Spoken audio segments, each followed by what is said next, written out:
Hello guys. How are you? I hope आप सभी अच्छे होंगे। तो आज हम बात करेंगे राष्ट्रीय आय एवं योग्यता आधारित जो परीक्षा है उस पे, उस विषय पे बात करेंगे कि उसमें क्या क्या डॉक्यूमेंट्स लगता है, क्या क्या क्राइटेरिया है, क्या कौन से बच्चे फॉर्म भर सकते हैं और उस परीक्षा में पास होने के बाद क्या कितना लाभ मिलेगा और उन बच्चों को। तो आज उसी विषय पे बात करेंगे और उसमें कौन एलिजिबल होगा।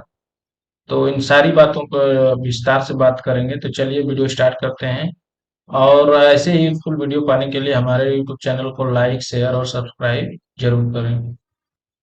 तो ज्यादा देर न करते हुए चलिए वीडियो स्टार्ट करते हैं। तो चलिए सबसे पहले बात करेंगे कि इसको कौन कौन से बच्चे भर सकते हैं और क्या क्या डॉक्यूमेंट्स लगेगा, उस विषय में बात करते हैं। तो चलिए ज्यादा देर न करते हुए वीडियो स्टार्ट करते हैं। देखिए, ये राष्ट्रीय आय एवं योग्यता आधारित छात्रवृत्ति योजना परीक्षा आवश्यक निर्देश, इसमें क्या क्या निर्देश रहते हैं। तो अभ्यर्थियों के लिए आवश्यक निर्देश है, ये जो अभ्यर्थी जो फॉर्म भरेंगे उनको क्या क्या डॉक्यूमेंट्स चाहिए, क्या कितनी योग्यता होनी चाहिए, उसके बारे में पूरा डिटेल में यहाँ पूरा जो उत्तर प्रदेश सरकार द्वारा जो एक गाइडलाइन जारी हुआ है, निर्देश जारी हुआ है, तो उसको आप अच्छे से पढ़ लें। और हमारी वीडियो को आप कमेंट करके भी पूछ सकते हैं अगर कुछ भी नहीं समझ में आएगा तो। मैं अभी इस पे पूरा विस्तार से आपको बता रहा हूँ क्या क्या चाहिए, कब चाहिए। तो चलिए स्टार्ट करते हैं। देखिए, इस परीक्षा में वे ही छात्र छात्राएं सम्मिलित हो सकते हैं जिन्होंने सत्र 2024, ये देखिए सत्र पुराना का है, अभी जो सत्र चल रहा है 2024-25, अच्छा 25-26। तो इस यहाँ पे होगा जैसे जी, इस परीक्षा में वे छात्र सम्मिलित हो सकते हैं जिन्होंने सत्र 2024-25 में कक्षा 7 की परीक्षा, नहीं यहाँ सही दिया है, जैसे कक्षा 7 की परीक्षा न्यूनतम 55% अनुसूचित एवं अनुसूचित जनजाति वर्ग के लिए 5% छूट है, अंकों के साथ उत्तीर्ण किया। जैसे देखिए, अनुसूचित जाति एवं अनुसूचित जनजाति के जो बच्चे हैं उनको 5% छूट दी जाएगी। अब उनको 50% से भी पास रहेंगे कक्षा 7 तो वो फार्म के लिए अप्लाई कर सकते हैं राष्ट्रीय आय एवं योग्यता आधारित परीक्षा के लिए। उनको कक्षा 7 में 55% जो जनरल के हैं, ओबीसी के हैं, उनको 55% अंक से पास होना चाहिए। तो ये तो मतलब जो भी बच्चे सरकारी विद्यालय में पढ़ते हैं चाहे प्राइवेट में, तो कक्षा 6-7 में तो लगभग 55% या 70%, 80% मार्क मिल ही जाता है। तो लगभग इसका कोई इशू नहीं होगा। वर्तमान सत्र में राजकीय स्थानीय निकाय एवं अशासकीय सहायता प्राप्त विद्यालय में कक्षा 8 में पढ़ रहे वे ही छात्र छात्राएं राष्ट्रीय आय एवं योग्यता आधारित छात्रवृत्ति योजना परीक्षा 2024-25 में आवेदन कर सकते हैं। जवाहर नवोदय विद्यालय, केंद्रीय विद्यालय, सैनिक स्कूल और राजकीय आवासीय एवं प्राइवेट विद्यालय में अध्ययनरत छात्र छात्राएं इस परीक्षा में सम्मिलित नहीं हो सकते हैं। देखिए, वे विद्यालय के बच्चे जो मतलब जवाहर नवोदय विद्यालय में पढ़ रहे हो, केंद्रीय विद्यालय में पढ़ रहे हो, सैनिक स्कूल में पढ़ रहे हैं और राजकीय आवासीय एवं प्राइवेट विद्यालय में जो पढ़ रहे हैं, वो बच्चे इसमें पार्टिसिपेट नहीं कर सकते, इसमें भाग नहीं ले सकते, इस छात्रवृत्ति परीक्षा को पास नहीं में भाग नहीं ले सकते हैं, उसको फॉर्म को नहीं भर सकते हैं। तो ये एक बहुत ही गुड न्यूज है, जैसे गवर्नमेंट कॉलेज में जो बच्चे पढ़ रहे हैं, गवर्नमेंट स्कूल में जो बच्चे पढ़ रहे हैं उनके लिए, क्योंकि वो सरकारी विद्यालय में पढ़ रहे हैं तभी ये फॉर्म भर पाएंगे और उनको इस योजना में जो चल रहा है लाभ उसको ले पाएंगे। और जो भी मतलब जवाहर नवोदय विद्यालय में पढ़े हैं उनको पहले से ही स्कॉलरशिप, रहने खाने की व्यवस्था मिलती है, तो उनको नहीं ये लागू होगा, कोई एक ही चीज मिल सकता है। इस परीक्षा में चयनोपरांत कक्षा 9 में अध्ययनरत फ्रेश एवं कक्षा 10, 11 एवं 12 में अध्ययनरत नवीनीकरण हेतु और लाभार्थियों को छात्रवृत्ति क्लेम करने हेतु www.scholarship.gov.in नेशनल स्कॉलरशिप पोर्टल को अपना डाटा स्वयं अपलोड करना होगा। नेशनल स्कॉलरशिप पोर्टल, देखिए नेशनल स्कॉलरशिप पोर्टल है, जब आप इस परीक्षा को पास कर जाएंगे, जो राष्ट्रीय आयोग योग्यता आधारित परीक्षा है इसको पास कर जाएंगे, तो उस पे आपको नेशनल स्कॉलरशिप पोर्टल पे जाके कक्षा 9 में जब आप कहीं नाम लिखाएंगे, सरकारी विद्यालय में ही नाम लिखाना होगा, नहीं तो आपको इस योजना का लाभ नहीं मिल पाएगा। तो उस पोर्टल पे जाके मतलब या तो आप अपने से मोबाइल से घर बैठे कर सकते हैं या सीएससी केंद्र पर जाके डायरेक्ट आप इसको छात्रवृत्ति जब आप पास हो जाएंगे परीक्षा तो इसको जाके अपना डाटा सारा फिल करवा सकते हैं। तो वही चीजें दिया है यहाँ पे। नेशनल स्कॉलरशिप पोर्टल एक निर्धारित निश्चित तिथि तक के लिए खुलता है। इस अवधि में यदि कोई और यह लाभार्थी अपना डाटा पोर्टल पर अपलोड नहीं करता है तो अपलोड करने के उपरांत यदि विद्यालय नोडल अधिकारी, इंस्टीट्यूट नोडल ऑफिसर स्तर से एवं जिला नोडल अधिकारी द्वारा सत्यापन से संबंधित किसी भी प्रकार की त्रुटि होने पर संबंधित अभ्यर्थी द्वारा जिस स्तर से आईएनओ एवं डीएनओ त्रुटि समस्या प्रदर्शित होती है वहां से संपर्क कर त्रुटि समस्या का निराकरण पोर्टल खोलने की अवधि तक करने की जिम्मेदारी स्वयं संबंधित लाभार्थी की होगी तथा पोर्टल बंद होने के उपरांत भविष्य में छात्रवृत्ति के लिए कोई क्लेम आवेदन स्वीकार नहीं होगा।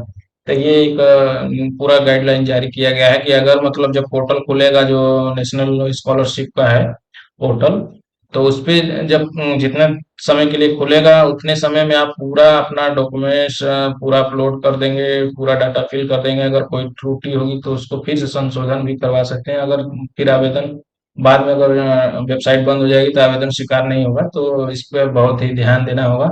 इसके लिए मैं बार बार वीडियो आपको बनाता रहूंगा। हमारे चैनल को सब्सक्राइब किए रहेंगे, जब भी कोई नई अपडेट आएगी तो मैं आपको तुरंत बता दूंगा। तो इससे आप तुरंत आप अपना जाके फॉर्म फिल करवा सकते हैं। फिर देखिए, तदुपरांत क्रमशः संबंधित विद्यालय के प्रधानाचार्य, प्रधानाध्यापक एवं जिला विद्यालय निरीक्षक अपलोड किए गए डाटा को ऑनलाइन सत्यापित करेंगे। परीक्षा में चयन उपरांत उन्हीं छात्र छात्राओं को कक्षा 9 से 12 तक की छात्रवृत्ति देय होती है जो कक्षा 9 से 12 तक राजकीय, स्थानीय निकाय एवं अशासकीय सहायता प्राप्त जवाहर नवोदय विद्यालय, केंद्रीय विद्यालय, संयुक्त राजकीय एवं विद्यालयों को छोड़कर विद्यालय में निरंतर संस्थागत रूप में अध्ययन करते। तो मैं वही बताया, पहले भी बताया कि उन्हीं विद्यालयों में आपको एडमिशन कराना होगा जो राजकीय हो, स्थानीय सरकार द्वारा मान्यता प्राप्त हो।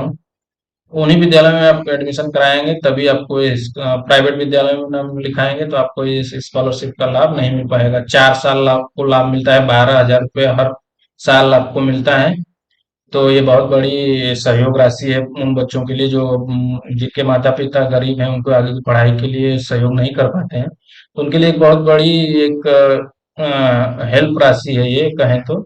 आपको ये परीक्षा क्लेम पास कर लेते हैं तो आपको ये हर साल 12,000 रुपये मिलेगा। तो आप अपनी 9वीं 10वीं 11वीं 12वीं की परीक्षा या पढ़ाई या पूरे आराम से अच्छे से कर सकते हैं, जितना भी चाहें, जहां भी पढ़ना चाहें सरकारी कॉलेजों में।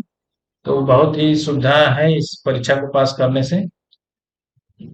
फिर है दूसरा कि जैसे छात्र छात्राओं को कक्षा 8 की परीक्षा में न्यूनतम 55%, जैसे फिर आप जब अच्छा कक्षा 8 में जाएंगे तो कक्षा 8 में कम से कम 55% से पास होना चाहिए। वही चीजें हैं जो ऊपर दी थी।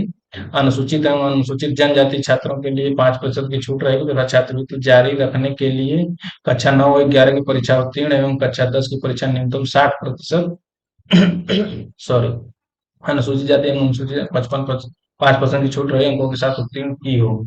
देखिए, जब आप 9वीं में पढ़ेंगे तो 9वीं में भी आपको पास होना चाहिए, 11वीं में भी पास होना चाहिए। फिर कक्षा 10वीं जब जाएंगे तो 10 की परीक्षा कम से कम 60% अंकों से पास होना चाहिए।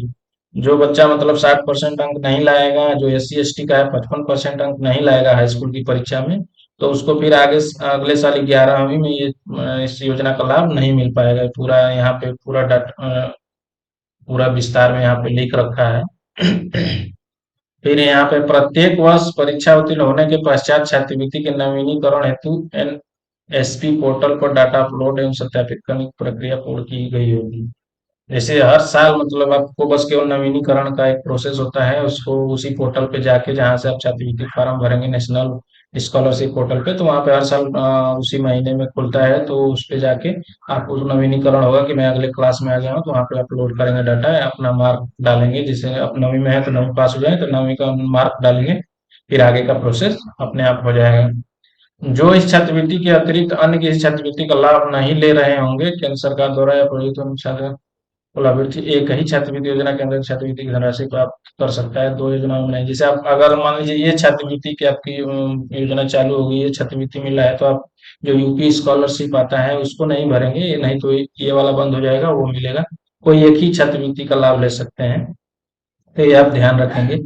राष्ट्रीय आयोग योग्यता आधारित छात्रवृत्ति योजना परीक्षा में सफल प्रेस एवं नवीनीकरण हेतु और लाभार्थी के खाते भारतीय स्टेट बैंक या किसी भी पब्लिक सेक्टर बैंक अथवा किसी शेड्यूल बैंक जिसमें कोर बैंकिंग सुविधा हो में खुलवाकर उनके खाते को आधार से संबद्ध करवाना अनिवार्य है। देखिए, जैसे जो भी मतलब आपका जो बच्चे 8वीं पास करेंगे उनको एक खाता खुलवाना होगा, चाहे किसी भी राष्ट्रीयकृत बैंक में, जैसे यूनियन बैंक हुआ, स्टेट बैंक हुआ, बैंक ऑफ बड़ौदा हुआ, किसी भी बैंक में खाता खुलवा लेंगे, उसमें आपका आधार लिंक होना चाहिए, तभी आपको ये स्कॉलरशिप का लाभ मिल पाएगा। तो ये चीजें आपको होनी ही चाहिए। और देखिए डॉक्यूमेंट्स क्या क्या लगेंगे, मैं उसको लिए भी बता दे रहा हूँ। जो डॉक्यूमेंट्स यूपी छात्रवृत्ति के लिए लगता है, वही सारे डॉक्यूमेंट्स इसमें भी आपको लगेंगे। देखिए, छात्रवृत्ति फॉर्म भरने के लिए जैसे जाति प्रमाण पत्र, आय प्रमाण पत्र, निवास प्रमाण पत्र, एक पासपोर्ट साइज फोटो, फीस रसीद, पिछली कक्षा की मार्कशीट, पासबुक, बैंक का I card, Aadhaar card, mobile number और ईमेल आईडी, ये सारे डॉक्यूमेंट्स लगेंगे जब स्कॉलरशिप आप भरेंगे।